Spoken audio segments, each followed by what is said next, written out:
These newspaper article readings are not for the faint-hearted or the squeamish. If you're at all sensitive, I might suggest these aren't for you.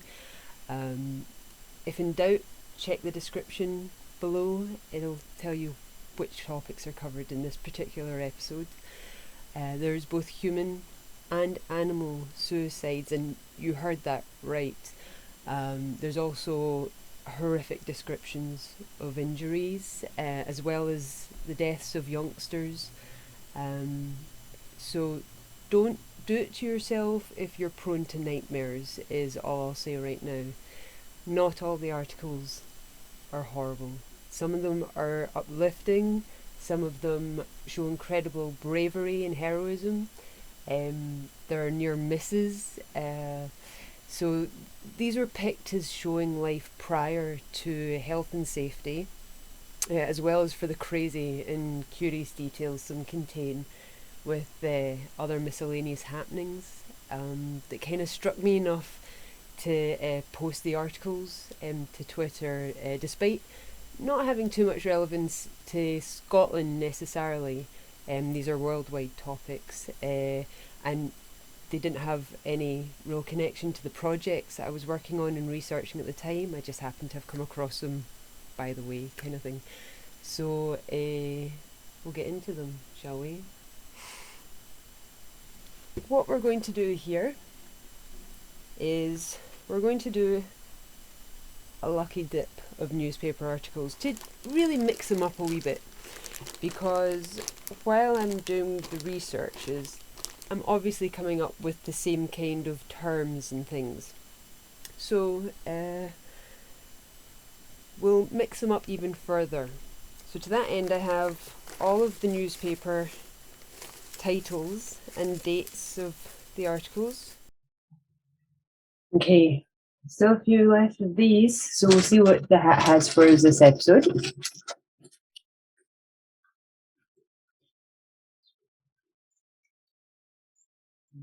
We start with the Scotsman for the 26th of December 1904. Okay, we have accident to a Kirkintilloch farmer. Mr. Daniel McNabb Gallowsink, a well-known farmer in the district, met with a serious accident on Saturday. He was engaged at a crumper, cutting feeding for his cattle, when the machine choked. He endeavoured to clear it and allowed his right hand to get in amongst the knives. The result was that 4 of his fingers were completely severed, leaving only the thumb remaining. And that's from the Scotsman for the 26th of December 1904.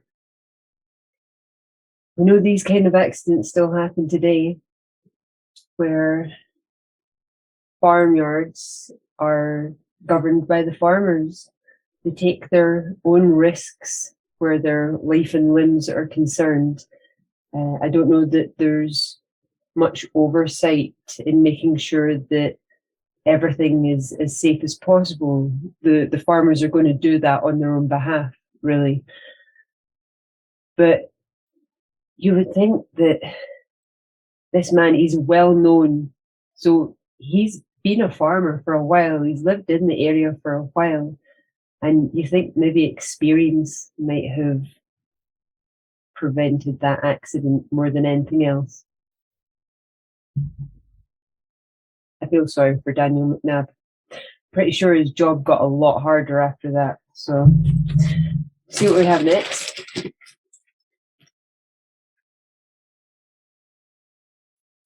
We have the Dundee, Perth and Cooper Advertiser for the 19th of September 1856. This is an article entitled A Lover's Quarrel and Its Consequence.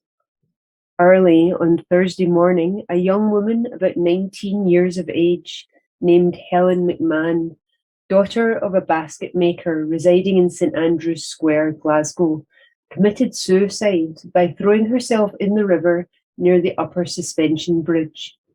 Deceased was walking with her sweetheart, a tailor named McMenemy, residing in Gallowgate, when, owing to some trifling dispute between the two, she rushed suddenly forward and threw herself into the river. Her lifeless body was recovered sometime after. The tailor was apprehended, and the matter has since been fully investigated.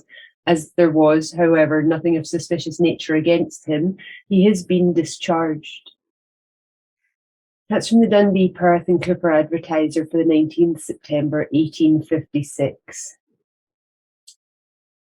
I don't believe that a young woman, only 19 years old, is going to commit suicide on purpose after a trifling dispute. I don't know what he said to her. I don't know what the extent of the argument was, or even the theme of the argument. I don't know what they were arguing about. I feel like perhaps she hasn't intended to die. I think she's thrown herself into the river, perhaps in a bid to get his sympathy and have him come in and rescue her, and thereby create some kind of connection. I'm not entirely sure of what thought process would have led her to jumping into the Clyde. But if you consider, this is 1856, the amount of clothing women wore on a daily basis, the layers they wore, the moment she got in that water, she was going to be suddenly 2 or 3 times heavier than normal. She's just going to have been dragged under just by the weight of her clothing. I don't know that he'd have had much of a chance to be able to rescue her. He would have had to have been a super proficient swimmer and fairly strong to have managed that, I would think.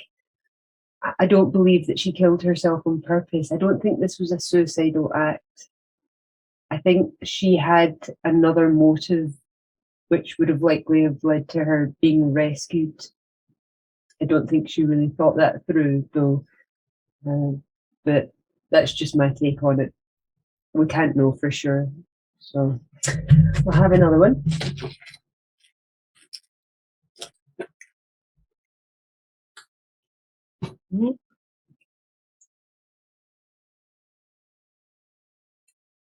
We have the Midlothian Advertiser for the 9th of March 1907. This one's entitled Train Over a Bridge. A remarkable railway accident occurred near Lispool, County Kerry, when a goods train ran away down a steep hill and at a speed of 50 miles an hour plunged over a bridge and fell 40 feet into a river. The train left Tralee at midday. After passing Lispool, the brakes failed to set and the train gathered tremendous speed down the long incline, at the foot of which stands the bridge. This is approached by a sharp curve. The driver and the fireman were unable to check the speed and, seeing the imminent danger, jumped from the engine, the former receiving severe injuries. The train became derailed at the curve and plunged into the river 40 feet below, becoming a total wreck. The permanent way is much damaged and traffic was suspended. In May 1893, a similar accident occurred on this line, resulting in several deaths. The curve is to be reconstructed under a scheme of improvements. I don't know that that's an accident that could have been prevented. I don't know how they would have been able to make the brakes take in that eventuality. I don't know. Was there maybe checks lacking on the trains? Security and safety checks? I mean, this is 1907, so they're starting to get a little more serious about safety on the railways, although it took a really, really long time to get these private companies to spend the money on making train travel safer for both their staff and passengers, because everybody just took their lives in their hands the moment they even came close to a railway. So I don't know if that was an avoidable accident or not, but obviously they're saying that a few years before, in 1893, there had been another accident of the same type there. So you would have thought that they would have put in measures to prevent the same kind of thing happening again, which doesn't seem like that was done. But it's just one in a huge list of railway incidents and accidents throughout the world, I guess. They were happening all over the place. It took a really long time to get to grips with train safety. So I'll have another one. These haven't been too long, these wee episodes, these wee articles. We have the Edinburgh Evening News for the 21st of June, 1906. Okay, I like this one. It's very short. It's entitled Early Training. Do you think I was raised with 5 brothers, had the gloves on with them often, and still do not know how to use my fists when I have to? Said Miss Jessie Ball, who knocked down a man who attempted to steal her bag at a railway station at Chicago. And that's from the Edinburgh Evening News for the 21st of June, 1906. And good on her. Like, don't take that nonsense lying down. You know, if someone tries to steal your belongings and you feel like you're capable of taking them on, do it. You know, get your stuff back. So, well done, Miss Jessie Ball. I just enjoy that story. I don't really have much to say about it. I'll have another one.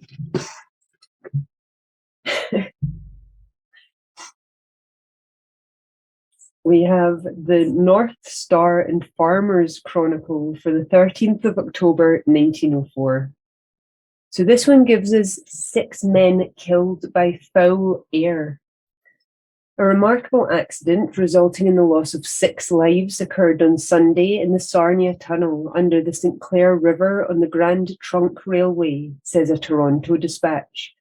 A train broke in 2 in the tunnel and had to be taken out in sections. The engine driver, conductor, and brakesman, returning for the 4th time, were overcome by the noxious air and died. The superintendent and 2 men went to the rescue from the American end of the tunnel, and the superintendent and 1 man died.